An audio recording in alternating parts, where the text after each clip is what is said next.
Hey, what's up, guys? How are you? Welcome back. It's me, your host, Hebot, and I have another episode of Toys in My Closet coming at you today. And we're doing a video game collaboration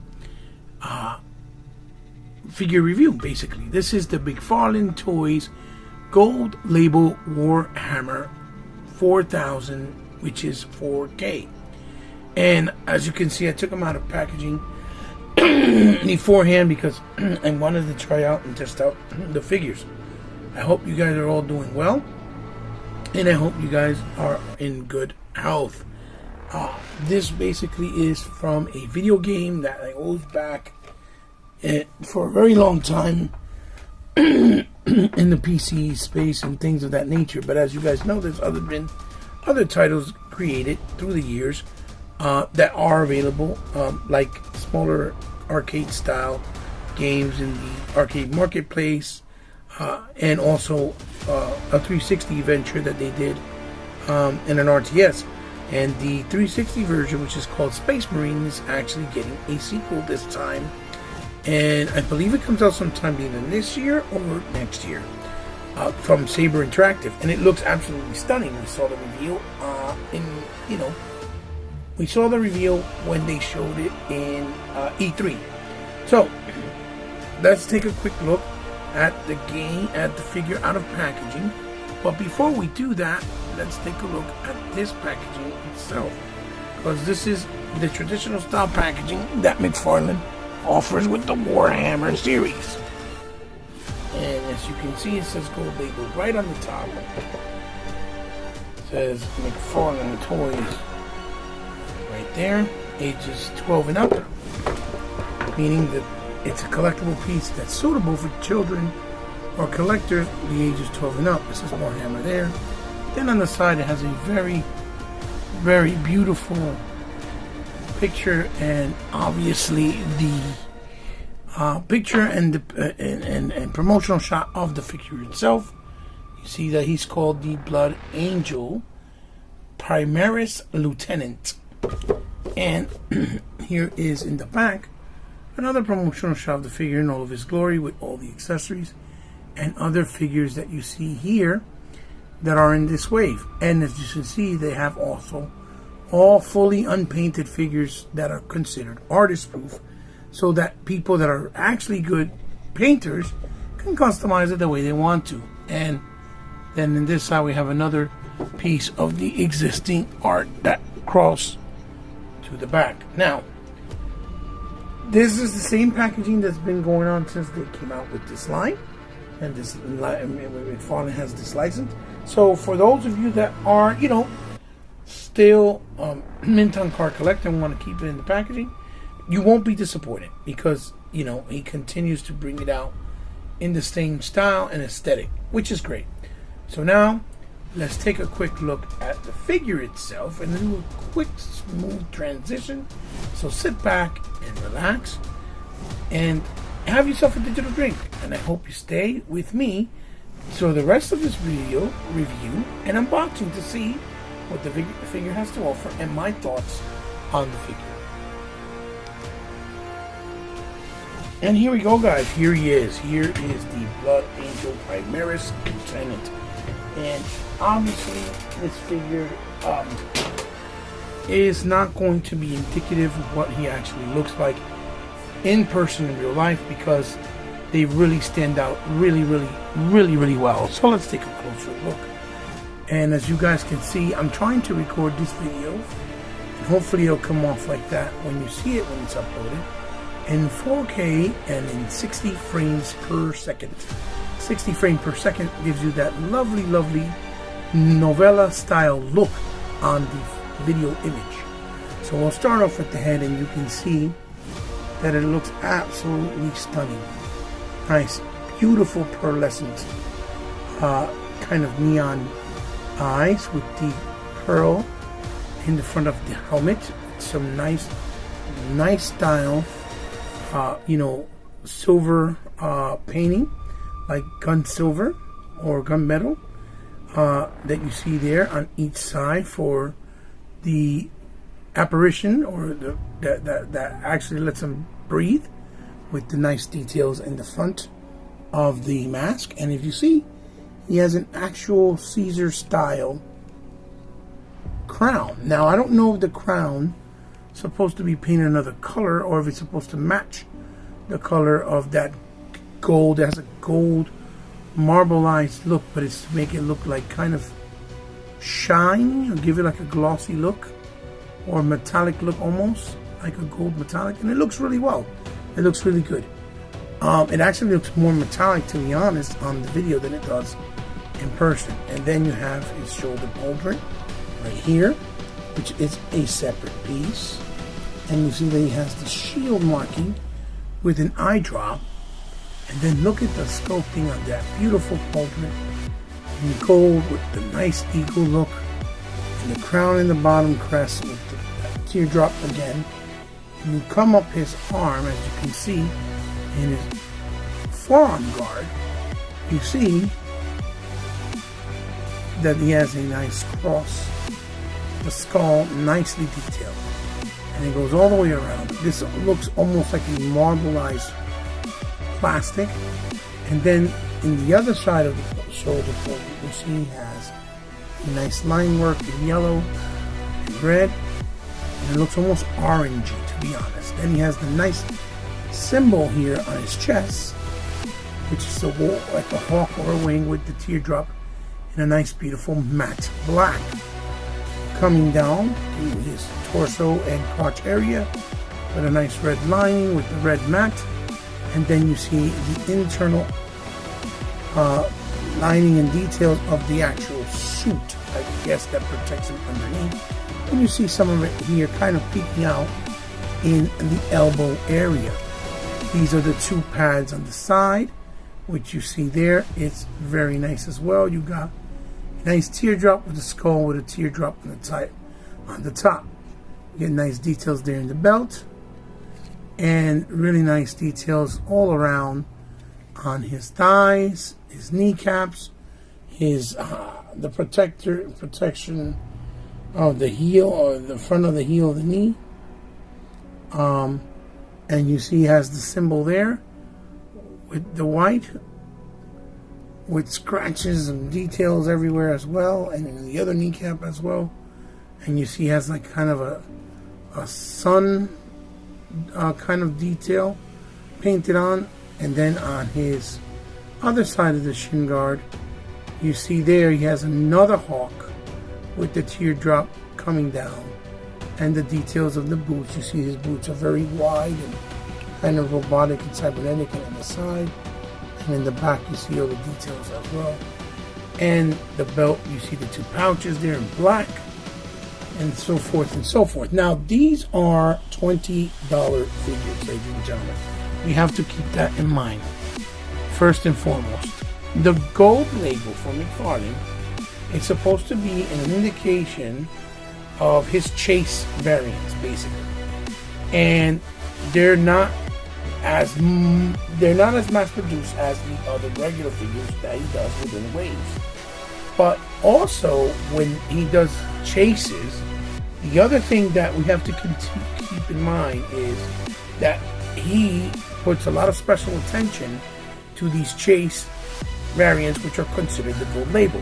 So they'll have way more either detail in the paint job on the figure itself, and it'll come with a little extra tender love as far as accessories. They'll have more accessories, or more, or more equipment or attachments to it to kind of give it a more bigger value, keeping in mind that it's still a $20 figure. It doesn't really go up in price. Sometimes it'll be like $24.99, which will be a $5 markup, but they give you extra paint and extra accessories, but that makes it all worth it and makes you feel like you're getting the value for your money. And these figures are very, very heavy.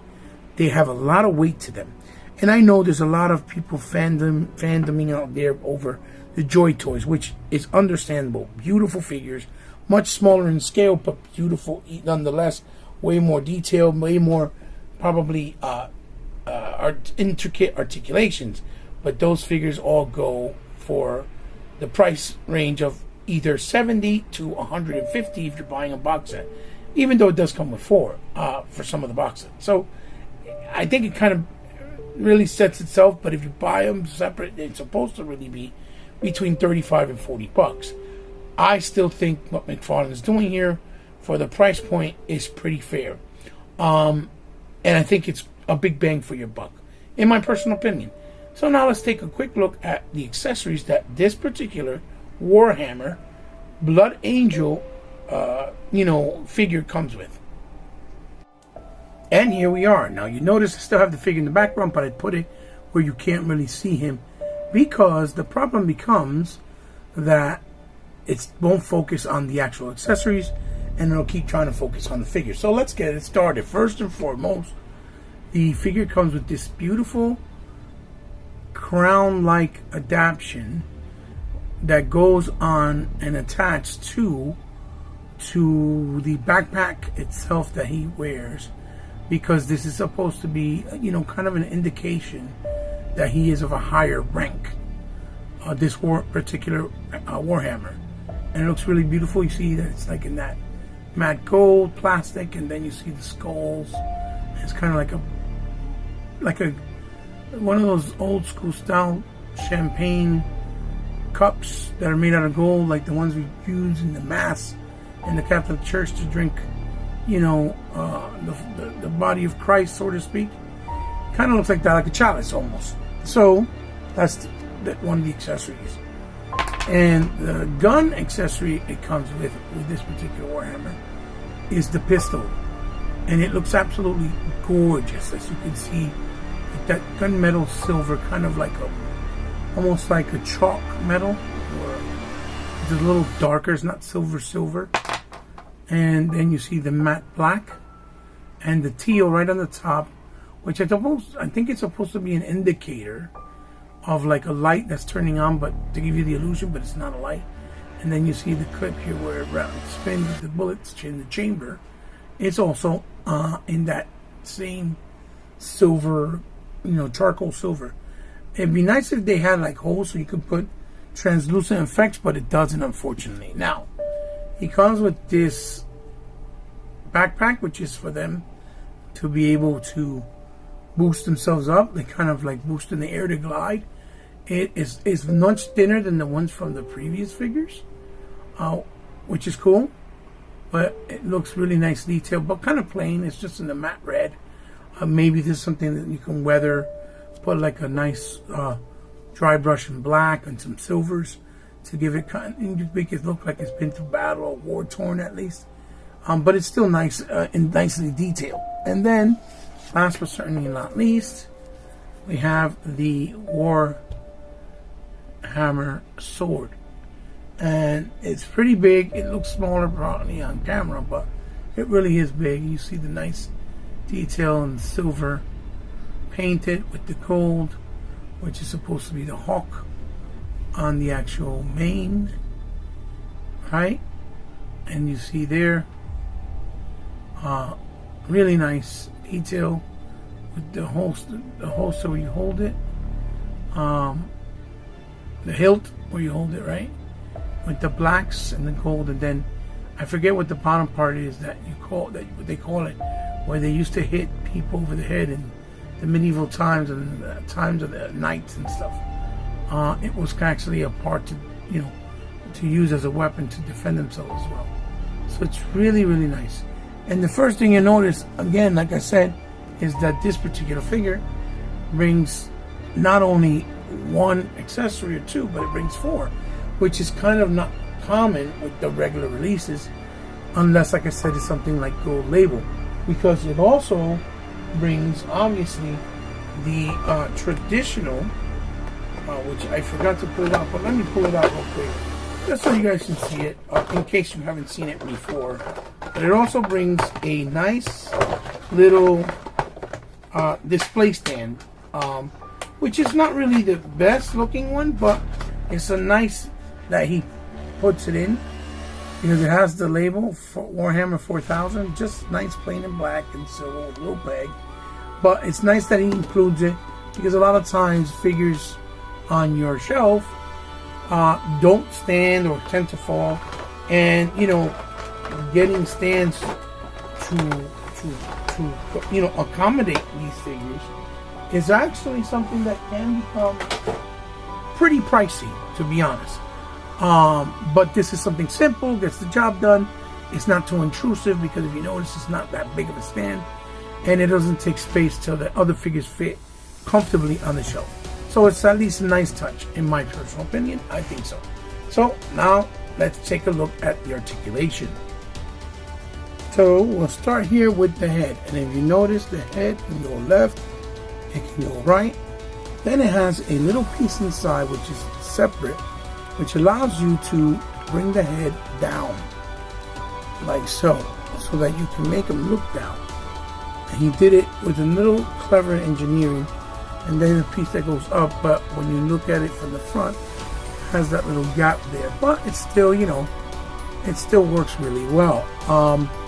The figure has the ability also to tilt the head with this piece left and right, if you notice. In the pauldron, they do move, but you can't bring them up too much, because then this will pop off. But they go up about that much. Now, if you pull it out, you'll see that the peg goes there. You can obviously move the hand for each of the figures much higher. Let me just pop this in really fast. You see, you can move it much higher. Just to show you, it has the wiggle as if it had a the butterfly joint, but it doesn't have the additional piece in this particular figure. It has a bicep cut, really cleverly put in there, and it doesn't have a double jointed elbow that's really covered nicely by the elbow pad.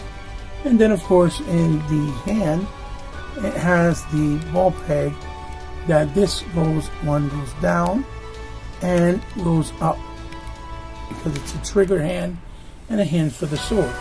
So what we'll do is we'll pop in the pauldron like so, and you can see you can move it 180 degrees with the pauldron itself, and it will not hinder the movement. Now in here you have the torso cut, which gives you that ability to move it in any direction, so you can kind of move it left and right, move it back like that, like so, move it forward just a tad. Then you have the actual torso waist cut, which also moves very tight on this figure, because it's new. You've got to kind of heat it up to loosen it up. But then with that, you could also move the figure about that much forward, and you can hyperextend it back a whole lot. And for being a man in a big suit, these big brolic dudes, it's not bad. Then as far as these go, they only split about that much, because it's hindered by the pads and the internal parts and the sculpting. But as far as it has a really nice sufficient amount of thigh swivel. It has a nice double jointed knee, and then obviously in the bottom you can move it forward about that much, move it up about that much, and then it has like a rocker. It's very tight, very tight. And you can, obviously if you want, you can kick forward a little bit, about, actually it's not that bad. Kick forward that much, and you can kick back about that much, which is pretty good. It's not too bad. So as far as articulation goes, for being a big bulky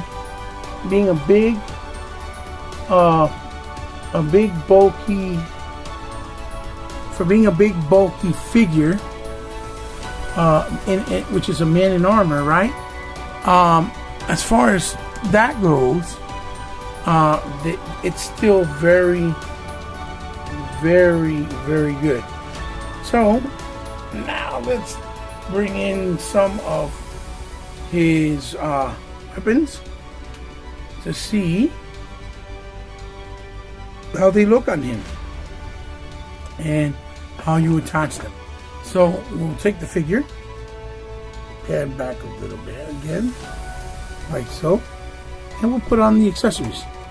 First thing we'll do is we'll pop this in, which is the backpack, which would go right in just like so.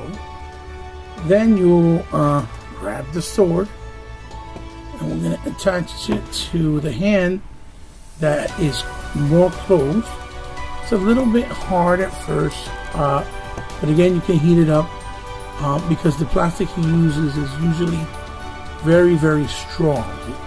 It doesn't feel cheap, so you don't have to worry and feel afraid that, you know, it's going to break, and then you can put it down like so. Then on this hand, since you see it's a trigger finger hand, you put in the gun, you wedge it in like so, making sure that it passes, and put the finger through there on the actual trigger, and you turn it around and voila, it holds it pretty well. Maybe you gotta fiddle with it a little bit more for the reach, but for the most part it holds it very well.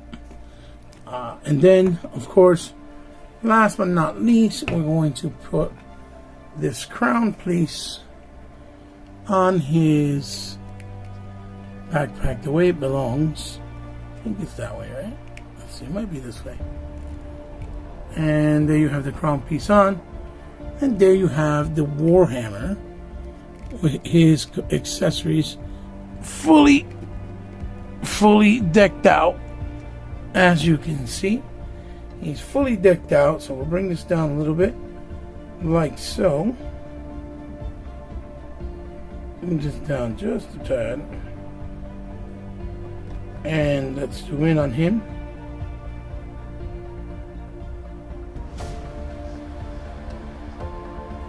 And you can see that he looks really, really great with the weapons.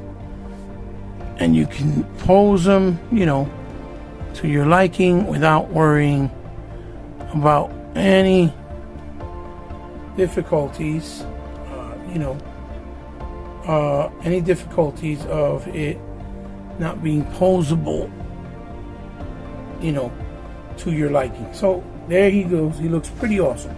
So what I'm going to do now is I'm going to bring in a few of the other Warhammers so you guys can get an idea in comparison of what he looks like next to them.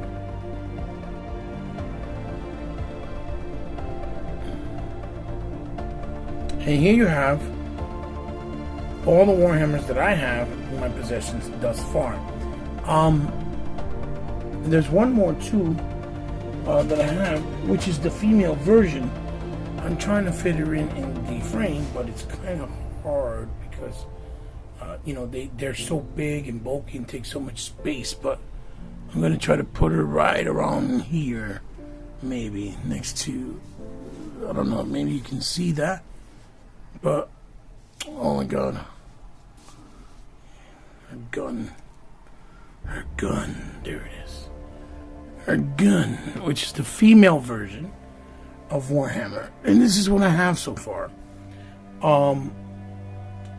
As you can see, they look fantastic, and he's made some other really cool creatures and villains that I would like to get, but just I don't have the space in the shelf. But they look fantastic. If you see right here, they look great. They look menacing. They all look super detailed. They articulate really well for really being big figures. But you can see the difference there. I did some changing here because what I did was I basically swapped out the original head for him to make it actual all blue. Warhammer, because he's supposed to be. If you see them, even the mask has differences on them. And he has the pauldron on the other side. Very, very detailed. He's very detailed as well. He wasn't a gold label, but he was the first release. he looks fantastic. But what I did was I put the head of the red, simple red one, on him, and I'll just show you guys real quick so you can see what it looks like, because that's how it originally was. So I'll pop his head off really fast in the frame while you guys are looking at that.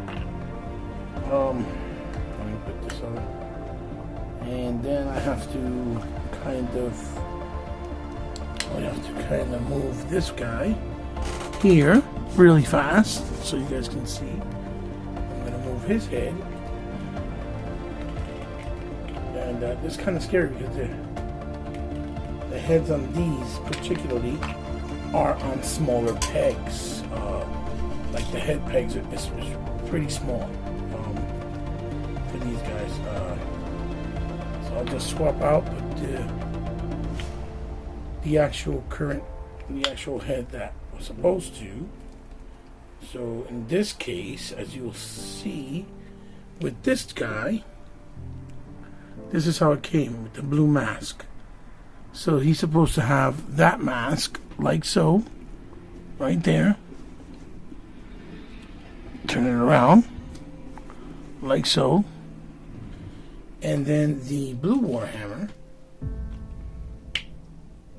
I'm pretty sure you guys heard that pop, he's supposed to have the red mask. This is how they come when you buy them. So if you want to do a fully blue one or a fully red one with the actual skull, because they do have fully red and blue helmets for the tiers, you would have to buy, I guess, 2 of each, I guess, so that you can make it, or 1 of each at least. And also keep in mind that the she comes in like a red color as well, that they're making another blue warhammer with a different design from the rankings, of a different ranking, which should be coming out very, very soon. But I like these guys, they look great. So what I'm going to do now is I'm going to show you comparisons with what the Blood Angel looks like with other figures from other lines, so you can kind of get an idea of how big and bulky and girthy he really is. So here he is next to the brand new Masters of the Universe Revelation from the Netflix TV show Savage He-Man. And on this side, you have the Stone Collectible Street Fighter II E Honda. As you can see how big he is right next to E Honda. And E Honda is a very girthy character. As we all know, he's very girthy because of his width, right? And this is an $90 figure versus a $20 figure. So you can see that it's not small, and he has about the same weight, if not heavier. So that's to give you an example. Now let's do maybe some other stuff. I'll give you guys an idea. Let's move E Honda out of the way. Let's try something else, like, let's see, who can we bring in? Can bring in the, obviously, the, let's see, let's bring in the Mythic Legions Vitus, which is also in about the same scale, or the 7-inch realm. And the Gundam Universe, I forget the name of this Gundam. I think it's Saturn, Scorpion, I don't know, Gundam, which is basically more on the 6-inch side. But he is a robot, but you can see and get an idea of what it would kind of look like on your shelf, obviously. But I think it looks good. I think it makes sense. And it looks really great. Give me 1 second. And here we have him next to the McFarlane Toys Mirrorverse Disney game, Buzz Lightyear. which you see he looks pretty cool and pretty wide next to him. And next to the Power Rangers Lightning Collection, the Pink Ranger in Space, or Space Pink Ranger in Space, something like that. I might be getting it wrong, sorry, but she's a newer release, and you see she scales more on around the 6-inch scale, and Buzz probably about the same thing, just to give you an idea. So now we'll try out, move it here on the side, and we'll check out something else, like let's see, let's go next to Hercules, Marvel Legends Hercules, right there. As you can see, it's about 60 inches, and the Diamond Select, I would say 10-inch, 9-inch Incredible Hulk, which we all know, obviously, that figure is huge, but it kind of gives you an idea of what he looks like next to a bigger size figure. And we could maybe sneak in a Hasbro classified, the Hasbro classified series Zartan, and yeah, there you have another example of what they look like in a shelf side by side. So you see you have all scales, all ranges, all types of collections and lines, and they, you know, they kind of fit the bill, right? So it looks really great. A lot of colors, you know, and that red and gold just actually pops.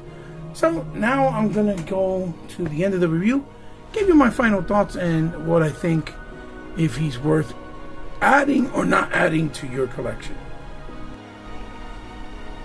So guys, here we have him on the spinner, and my final thoughts are the figure is absolutely great. And I know it's going to be subjective to a lot of people because he's not as detailed and weathered in the paint job, or because they're going to try to compare him to, you know, a Joy Toy version versus the McFarlane version. Obviously, if you want a higher quality of detail and maybe a lot more, you know, articulation joints, yes, you can go with the Joy Toy, but you're paying a higher price, as I said before. So with this, is something that it really fits the bill and fulfills the needs at a very, very reasonable price point. You know, $20 for, you know, for the suggested retail price. It comes with a lot of accessories, or a nice amount, and a nice amount of, you know, paint job detail in the actual figure itself. Yeah, it could, you could put some weathering yourself and stuff like that, and it will look a lot better, I'm pretty sure. But at the end of the day, you know, it's still serviceable, and it still looks really good, even though you know, even though it doesn't have as much details, right, so to speak, right? So I think the figure is great. I highly recommend it because of the price point, obviously, and obviously also because it has great articulation for the size. It's very hefty. The plastic is really good, high quality. It doesn't feel cheap at all in any way, shape, or form, and it fits really well as far as size, because it's in a nice 7 to 8 inch range with you know, other figures, which they're supposed to be bigger because they're big characters. You know, the Joy Toy ones are more like 4.5 or 4.25. So these, you know, are very big next to those, I believe, if I'm not mistaken. But again, like I said, it's going to be up to you and your preference. If you like the character design or Warhammer, the game itself, if you're a big fan of the game, then definitely pick it up. If you're just a collector that likes cool looking figures that are good for a good price, then I definitely recommend them because again, it's a nice figure for a good reasonable price, and it looks cool. Looks badass. So that's my thoughts on it, guys. If you disagree or don't agree, then please leave a comment down below. Leave a thumbs up if you like the video. Leave a thumbs down if you didn't like the video. Share it with someone you think might like it. If you're new to the channel, welcome and thank you for stopping by. I hope that it was, fun enough and good enough for you to continue to stop by and show me support, because it means the world to me. Now, if you subscribe for the first time to my channel, thank you, because I know you didn't have to, but since you did, just remember I consider you now part of my family. You can always find me on social media, Instagram, for example, under C_respect, and on Twitter under the most powerful gaming historian. You can also find me on social platforms online via console in places like Xbox Live and Nintendo Switch under Hebot8, and on the PlayStation Network under Al Fell from Sky. You guys, if you ever want to donate anything that you want me to highlight or review on the channel, it would be an absolute pleasure and an honor for me to do so. Just hit me up with a DM in one of those social platforms, and we'll work out the particulars. If you guys want to help my channel directly and you have the means to and love what I do and would like to help me get better content and grow the channel, as always, only if you want to, from the kindness of your heart, like I said, not mandatory. There's a way you can do it, and that's with my information down below, with my PayPal information and my Patreon page information. Again, that's only if you choose to and have the means, from the kindness of your heart. Guys, this is your host, Hebot. I'll see you very soon on the next episode and review and unboxing of the next figure on Toys in the Closet. I hope you enjoyed. Thank you for stopping by, and I'll see you soon. Have a pleasant night, guys. Bye-bye.